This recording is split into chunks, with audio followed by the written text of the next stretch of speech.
You ready? Yeah. Are we recording? Yeah. All right. And we are back between two Yetis with Elena. Yeah, is that right? Yes, Elena. Excellent. Yes. How are you today? I'm great. How are you? And we're back at the Denison Rendezvous here at the house for the final day with the chef here. Good food, isn't it? It is awesome. It's great. Well, the grouper. Have you tried the grouper? It's great. Yeah. Did you try the grouper? No, not yet. It's going to go if you don't get it. But no, we're staying in this house, so he was up at 5 this morning cooking. Oh, wow. And What did he make at 5 a.m.? Well, he was just getting everything ready. Okay. So the smells just coming into the room was like, oh yes, that's very... That would wake you up. Oh yeah, it did. He's used literally 20 sticks of butter. It's fantastic. But Only the French do that. He's from New Orleans. Oh, okay. So he's got a little French in him somehow. He's got a little bit of French in there, but yeah. He because when we got home last night at 12, we were just cutting garlic. There was 4 of us just chopping garlic. We made a bag. That was. Were you fearful for the vampires or something? No, you just needed it for today. I'm just kidding. I'm just kidding. That's right. Garlic works against vampires, but that's what I hear. I've never seen a vampire before. So what do you do? What are you doing here? I am a yacht lender. A yacht lender? Yes. Finance? I finance yachts, yes. Okay. Iberia Bank, private client. So we finance high-end yachts. How is finance going these days? Is it wonderful? I've had a great year. I mean, is it because boat sales are up, or the banks are lending again, or what's the situation? A little bit of both. Okay.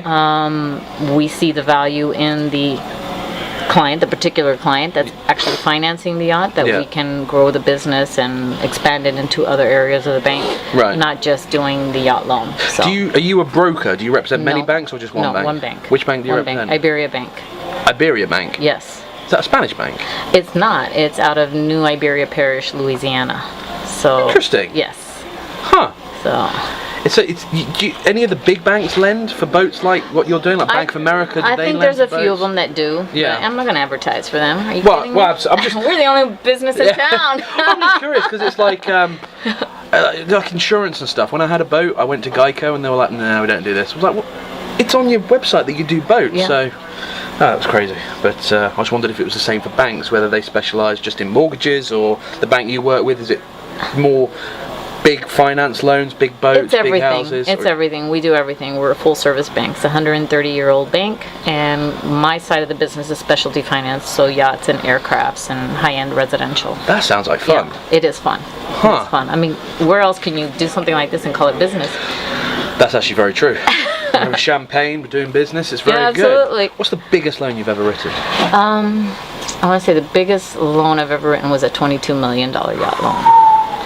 Yeah. But that felt good. Yes, it did. Yeah. It was a lot of work to get it closed. I mean, but is it like the same when you do a loan? Is it just like, oh, I'll give you your social security number, verify your income? Oh, we verify so many things when we're doing a loan. I mean, is the paperwork like a house, like this? Yes, it is. It is. But I mean, $22 million, you've got to make sure your investment's safe. But even if it's $5 million, I mean, you have to make sure. There's so many regulations now that banks have to deal with that you have to check everything. And if for a $22 million loan, do they want to see that you've put like 10% down, 20% down? Is it like a house in that kind of sense? It's not like a house. No. It's not like a house because the house doesn't float and go to the Med for the summer or anything like that. But do they have to put money down for it and then? Typically, yes. We want to see at least 25% down. At least 25%? Yes. Yeah. That boat was expensive then, wasn't it? Yeah, that's an expensive boat. Because I was talking to a boat finance guy many years ago, and we were just talking about sports fish, and it was like a $6 million sports fish, and the guy was like, the note on this 50 grand a month. I was like, that's very expensive. But they can afford it. Yeah, it just seems like a lot of money. They can afford it. They're wealthy people. They've made their money. They're entrepreneurs. They're in their 50s or 60s as a typical client. Yep. And they're enjoying their fruits of their labor. That's a question I want to ask. Is the demographic of people borrowing for big stuff sliding down now? I want to say entrepreneurs? It's 55 to 75. Okay. I have done a few transactions for younger clientele, but they're typically family wealth. So they're people that were born into a very wealthy family and so forth, and that's the demographics for the younger ones. It's usually 55 to 70. Do you meet with the clients personally? Absolutely. You have to meet with them? Absolutely. Are the ones that make their money through entrepreneurship nicer people? They're all so nice. Very, very nice. They're all very nice because they made their money. They didn't inherit it. So they worked hard and they made it. The people who inherit, are they a little bit more...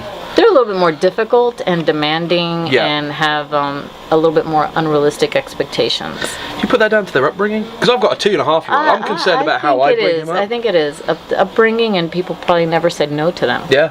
So, you know, or question them. Or question them or ask for information. So they have to fall into the same criteria that anyone else would. Interesting. You actually do have an interesting job. I love it. And you finance? I finance fun. I like. Oh, wow! That should be on your business card. I do. I put it on my business card. So you work. Where do you actually live? Fort Lauderdale or? I'm in Davie. Oh, you're in Davie. Oh, quite Yes. close. I'm in Oakland Park. Yeah. So it's very, very close. And do you work out of home or? No, I work out of an office on Las Olas Boulevard. That's where you got to be a Yes, absolutely. a boat financer, right? Yeah. You have to be in Fort Lauderdale. It's the yachting capital of the world. Yeah. You Yeah. know? So when they're taught business, the wives can go down the Yes. Las Olas and do some shopping. Yeah, absolutely. That was very sexist remark, but No, but it's the true. truth. Well, I have never Sexist marks I have normally are. never financed a yacht for a female. really? But yet the females always have the end say in the deal and in the yacht and the decor and what they're going to buy and Well, how so they much got they're better going to taste. spend and all of that. Yes. So Interesting. they're usually a good friend of the yacht broker or the yacht manufacturer because they're leading the deal. Yeah. Basically saying what's going to happen, what's not going to happen. So you know a lot about boats. Do you need to know a lot about boats, or? I do because it's part of my business, and you should know a lot about boats because some boats are really don't hold up in value like other ones do. Yep. You know. So, And you need to factor that into the deal, right? yes. Huh. Yes. Well, let's talk real quick. You mentioned before you sat down, the camera went on. You're from Cuba. Yes. And you were born there. Yes. And referred to it as that godforsaken place. Yes. Why is it so bad? Because it's never been a free country. That's true. I mean, it's interesting because our election in the UK just happened, and some of the left-wing leaders there, love Cuba because it has this socialist medicine and everything like that. But everyone from Cuba I speak to is like, I hate it. It's awful. It's awful. Are you kidding me? You can't even get an aspirin sometimes on the island. So no, it's not. Really? I mean, they think it's great because it is socialist medicine, but it's socialist medicine that doesn't work because you don't have access to the healthcare or the drugs.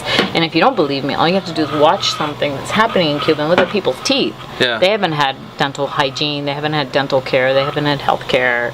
So no, it's not great. So if you were born there, how did you get out of there? The Freedom Flights of 1966 after the Bay of Pigs invasion. And what was that about? So It was a invasion to take back the island. So you had a bunch of rebels on the island counting on U.S. military intervention to help them with air support. And against the Castro regime. against Fidel Castro. Yeah. And it didn't go so well. The U.S. did not deliver their air support. So as an apology to the Cuban people, they allowed people to leave the country and get political asylum into the States. Interesting. So I left during that I'm exodus. surprised everyone didn't leave. Some people really felt that the U.S. would go in and intervene again, as they had for many years. Yeah. And part of the deal between the U.S. and Cuba was that the U.S. would never intervene in Cuba again. Wow. That's why Fidel Castro agreed to some of the things that he agreed to. Interesting. Because we were a protectorate of the United States for many years. First owned by Spain, and then a protectorate of the United States after the Spanish-American War. Because there's a lot of tourism that goes on in Cuba from England now. I think that there's a lot of foreigners, and I think that they stay probably in the tourist attractions. They don't really go into the areas where the commoners live. So they keep it separate, so they can keep it separate. They can maintain a veil of Exactly. A veil that everything is great here, and the Cuban people have the best of everything, but the reality is they don't. Interesting. So, Well, we are between two Yetis. Thank you very much for your thank you time. very much. That was the most interesting one we've had. All right. I'm glad to hear that.